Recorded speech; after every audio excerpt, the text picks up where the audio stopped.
بسم اللہ الرحمن الرحیم الحمد للہ رب العالمین وبہ نستعین وصلی اللہ وسلم علی سید الانبیاء والمرسلین وعلی آلہ واصحابہ اجمعین ومن تبعہم بإحسان الی یوم الدین اما بعد۔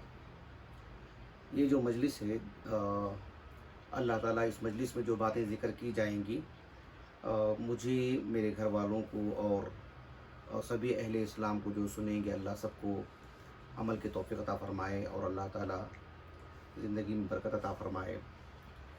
اس مجلس میں غیبت سے متعلق کچھ باتیں ذکر کروں گا انشاءاللہ، اس لیے کہ ہماری اپنی مجلسوں میں عام طور پر لوگوں کی عزتوں سے، لوگوں کے اعراض سے اور طرح طرح کی باتیں ہم کر دیتے ہیں، کبھی شعوری طور پر، کبھی غیر شعوری طور پر، اور ہوتا ایسے ہے کہ مجلس میں 3-4 لوگ ہوتے ہیں تو سب اس میں شامل ہوتے ہیں، اور یہ ایک طرح کی بہت بری بات ہے کہ سب کے سب اس میں شامل ہو جائیں، کوئی رد کرنے والا نہ ہو۔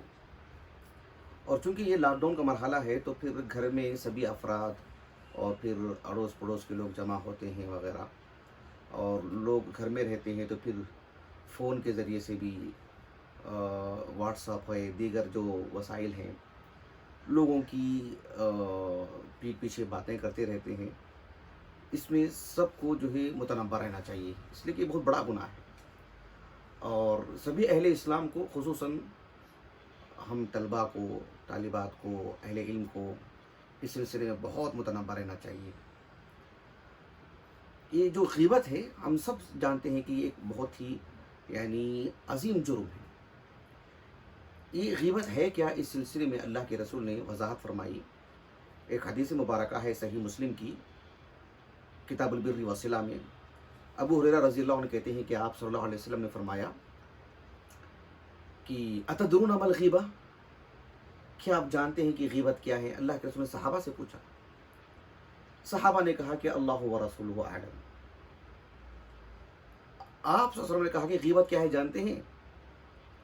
جب صحابہ نے کہا کہ آپ ہی بتا دیجئے اللہ کے رسول نے، اللہ اس کے رسول بہتر جانتے ہیں، آپ صلی اللہ علیہ وسلم نے فرمایا کہ ذکرک اخاک بما یکرہ، آپ اپنے بھائی سے متعلق ایسی گفتگو کریں، ایسی باتیں کریں کہ اگر آپ کا بھائی وہ باتیں سن لے، اس کے علم میں آ جائے تو وہ بالکل بھی ناپسند کرے گا، وہ کراہت کرے گا کہ بھی میرے بارے میں ایسی باتیں کیوں۔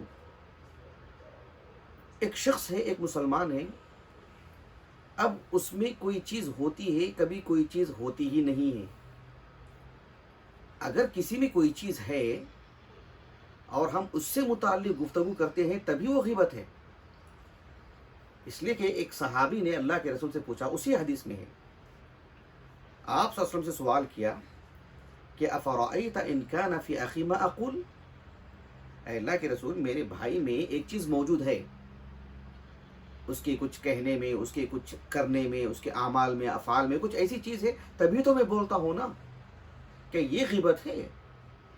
اللہ کے رسول صلی اللہ علیہ وسلم نے کہا کہ آپ کے بھائی میں جو چیز موجود ہے وہی غیبت ہے۔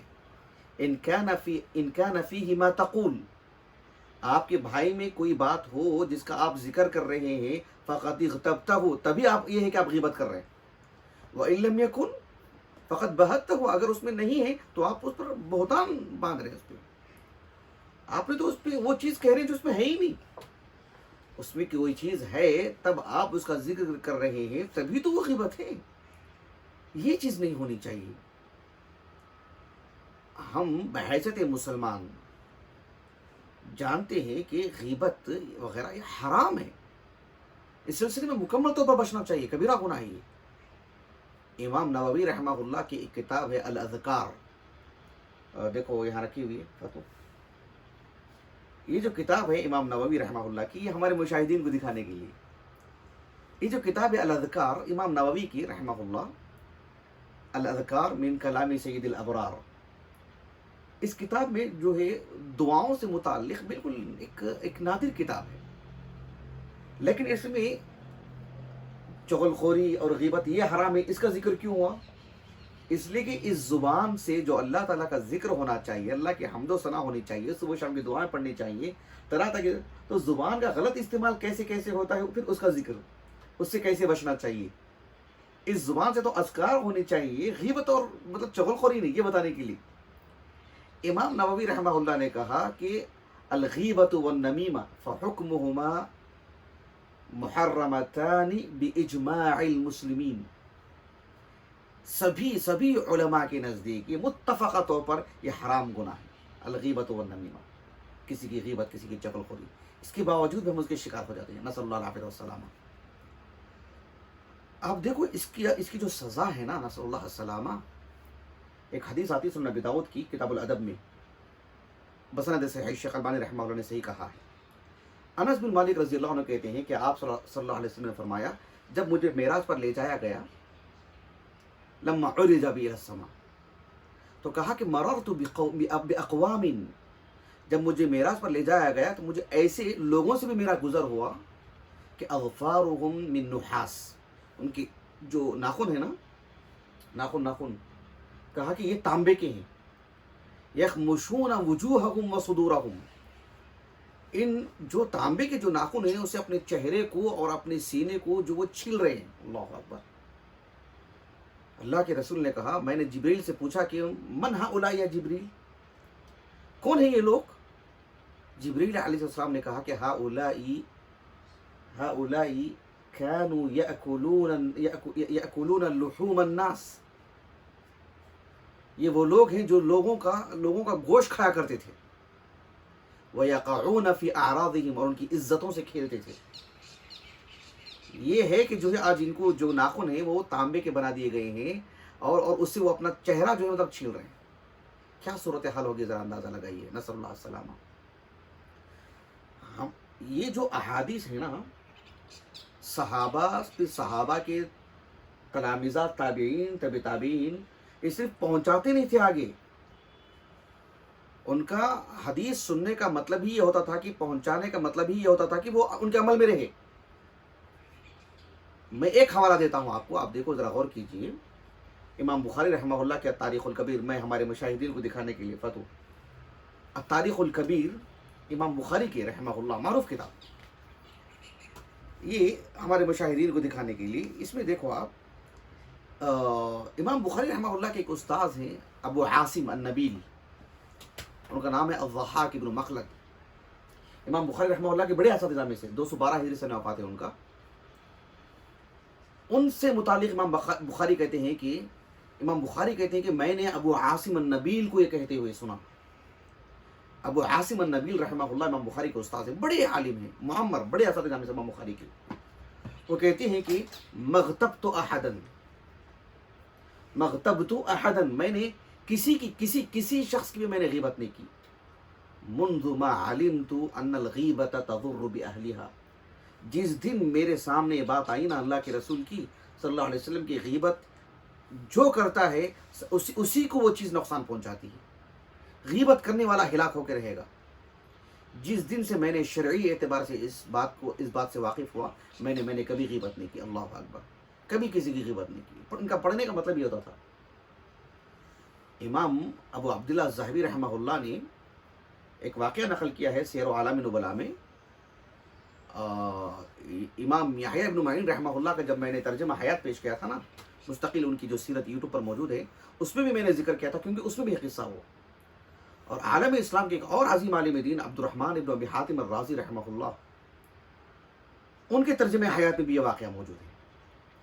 واقعہ کیا ہے، ایک صاحب ہیں جن کا نام ہے ابو بکر محمد ابن مہراوی الرازی، وہ کہتے ہیں کہ میں نے علی بن الحسین ابن الجنید سے سنا کہ انہوں نے یحییٰ بن معین کے حوالے سے کہا، یحییٰ بن معین رحمہ اللہ نے کہا کہ انا لنطعم اقواما، ہم ایسے لوگوں سے متعلق نقد کرتے ہیں، ان کے بارے میں ایسی اور ایسی باتیں کرتے ہیں، انا لنطعن علی اقوام، ہم ایسے لوگوں کے حق میں، مطلب جو امام یحییٰ بن معین رحمہ اللہ تو امام فی الجرح والتعدیل نا، جرح و تعدیل کے امام، فلاں شخص ایسے، فلاں شخص ایسے، فلاں شخص ایسے، حالانکہ ان کا یہ کہنا اپنی دل کی تسکین کے لیے نہیں، کسی سے کوئی ان کو مسئلہ ہو گیا ہے اس وجہ سے نہیں، دین کی خاطر نا، لیکن ڈر دیکھو، انا لنطعن علی اقوام، بھئی آپ تو ہم کو جرح و تعدیل کا امام مانتے ہیں، لیکن ہمارا نقطہ نظر کیا ہے؟ ہم کیا سوچتے ہیں کہ ہم نے اتنے لوگوں سے متعلق اتنی ساری گفتگو کی ہے، فلاں ثقہ، فلاں ضعیف، فلاں ایسے اور فلاں ایسے. کہا کہ حلو حلو رحالہم یا حتو رحالہم، ایسے الفاظ آتے ہیں. حتو رحالہم فی الجنہ منذ من اکثر من 200 سنہ. ہم ایسے لوگوں سے متعلق ایسی گفتگو کرتے رہتے ہیں کہ وہ ایسے ان کا یہ معاملہ، ان کا یہ معاملہ، جبکہ وہ ہمارے سے 200 سال پہلے جنت میں چلے گئے ہیں. مطلب یہ کہ اہل اسلام ہے ایک حسن ظن، وہ جنت چلے گئے ہیں وہ، اور ہم ان کے بارے میں آج بیٹھ کے یہ سب گفتگو کر رہے ہیں. اتنا یہ نقطہ نظر.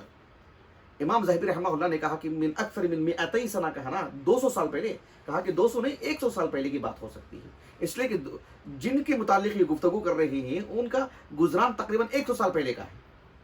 یعنی یحییٰ بن معین رحمہ اللہ کہتے ہیں کہ انا لنطعن علی اقوام، ہم ایسے لوگوں کے بارے میں گفتگو کرتے ہوئے آج بیٹھے ہوئے ہیں جو جن کا انتقال ہو چکا ہے اور ان کی سواریاں مطلب جو ہے منزل تک پہنچ چکی ہیں. یہ مطلب حتی رحالہم فی الجنہ، وہ جنت پہنچ چکے ہیں، ان کا حساب کتاب ہو چکا ہے. یہ سب یہ معاملہ اس کا کہ ان کے بارے میں فیصلہ ہو چکا ہے اور انشاءاللہ وہ جنت میں ہیں، اور ہم یہاں بیٹھ کے وہ ضعیف ہیں اور وہ ایسے ہیں، ان سے یہ لے سکتے ہیں، ہم اس بارے میں گفتگو کرتے بیٹھے ہوئے ہیں. خیر، یہ جو صاحب ہیں جن کا نام ہے نا کہ ابو بکر محمد بن مہراوی الرازی، وہ کہتے ہیں کہ یہ جو کہنے والے تھے نا یحییٰ بن معین، ان کا قول تو میں نے علی بن الحسین بن الجنید سے میں نے سنا. اس واقعے کو میں نے جا کر کے عبد الرحمن ابن ابی حاتم الرازی کے پاس ایک مرتبہ گیا. میں عبد الرحمن ابن ابی حاتم الرازی رحمہ اللہ کے پاس جب گیا، میں بڑی شخصیت، عظیم امام، 327 ہجری سن وفات ہے ان کا. کہا کہ وَهُوَ يَقْرَأُ عَلَى النَّاسِ کتاب الجرح والتعدیل. کتاب دیکھو، یہ ابن مہراوی الرازی کہتے ہیں کہ جب میں عبد الرحمن ابن ابی حاتم الرازی کے پاس گیا تو یہ کتاب وہ لوگوں کو پڑھ کر کے سنا رہے تھے، کتاب الجرح والتعدیل. جب میں ان کو دیکھا کہ لوگوں کو یہ کتاب پڑھ کر کے سنا رہے ہیں تو اس دوران میں نے انہیں وہ قول سنایا جو یحییٰ بن معین کا قول ہے، انا لنطعن علی اقوام قد حطوا رحالہم فی الجنہ من اکثر من 100 سنہ علی الاقل. جب میں نے اس بات کو انہیں سنایا تو کہتے ہیں کہ فبکا. عبد الرحمن ابن ابی حاتم الرازی رحمہ اللہ یہ کتاب پڑھ کر کے سنا رہے تھے، 8 جلدوں میں ہے یہ میرے پاس، تو رونے لگے. وارتعدت یدا، اور دونوں ہاتھ ان کے کپ کپانے لگے.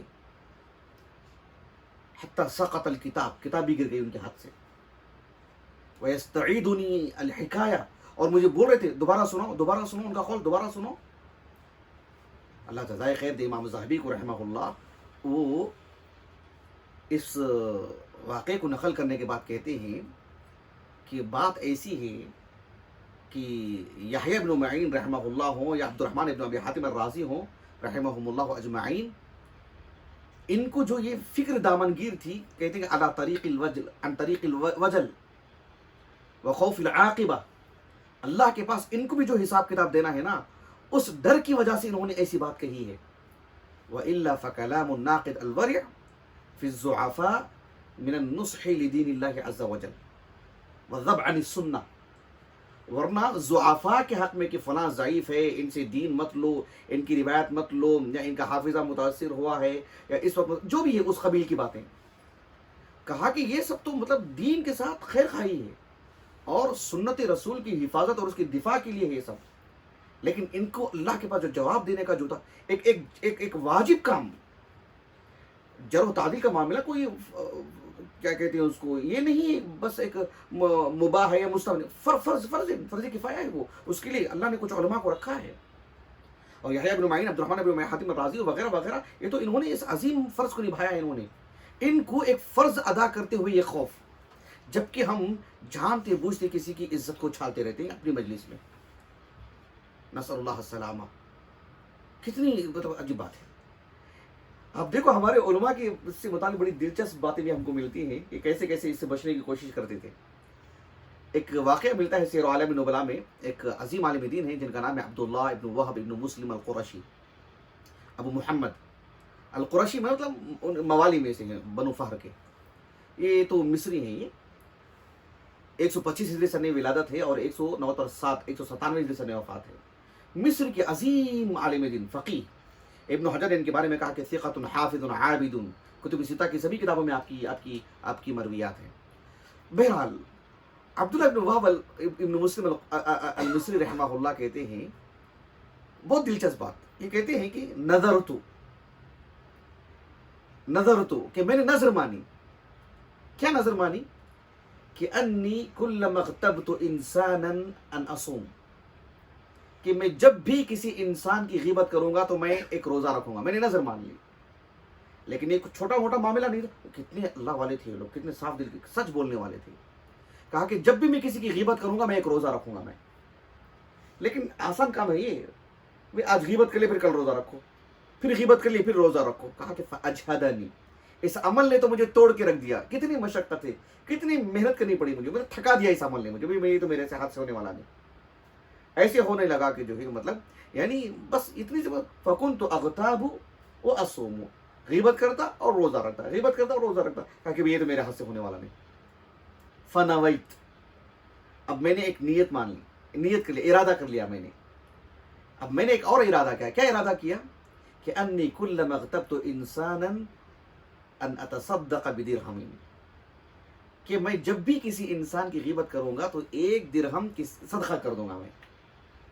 فمن حب الدراہم ترکت الغیبہ، ان پیسوں کی محبت کی وجہ سے میں نے غیبت چھوڑ دیا کہ بھی کہاں سے خرچ کرتا رہوں گا میں۔ کتنی بڑی بات ہے، سبحان اللہ۔ اگر کسی کی جیب میں مثلا مان لیجیے کہ 100 روپیہ ہے، وہ کہتا ہے کہ میں کسی کی غیبت کروں گا تو 10 روپے دوں گا میں، 10 لوگوں کی غیبت کر کے تو 100 روپے ایسے ہمارے نکل جا رہے ہیں۔ پھر فمن حب الدراہم ترکت الغیبہ، کہ ان پیسوں کی بچانے کی وجہ سے ہی میں نے جو غیبت چھوڑ دیا میں نے۔ بہرحال کیسے بھی غیبت تو چھوڑ دینا چاہیے۔ اللہ تعالیٰ ہماری حفاظت فرمائے، اللہ تعالیٰ اس عظیم گناہ سے ہمیں بچائے رکھے، شعوری غیر شعوری طور پر، اور ایسے نادان دوستوں سے اللہ ہماری حفاظت فرمائے جو کبھی ہماری مجلس میں بیٹھ کر کبھی وہ غیبت کرتے ہوں، کبھی ہم غیبت کرتے ہوں تو وہ ہماری پیٹھ تھپکتے رہیں۔ اللہ ایسے نادانوں سے بھی ہماری حفاظت فرمائے۔ سبحانک اللہم و بحمدک، اشہد ان لا الہ الا انت، استغفرک و اتوب الیک۔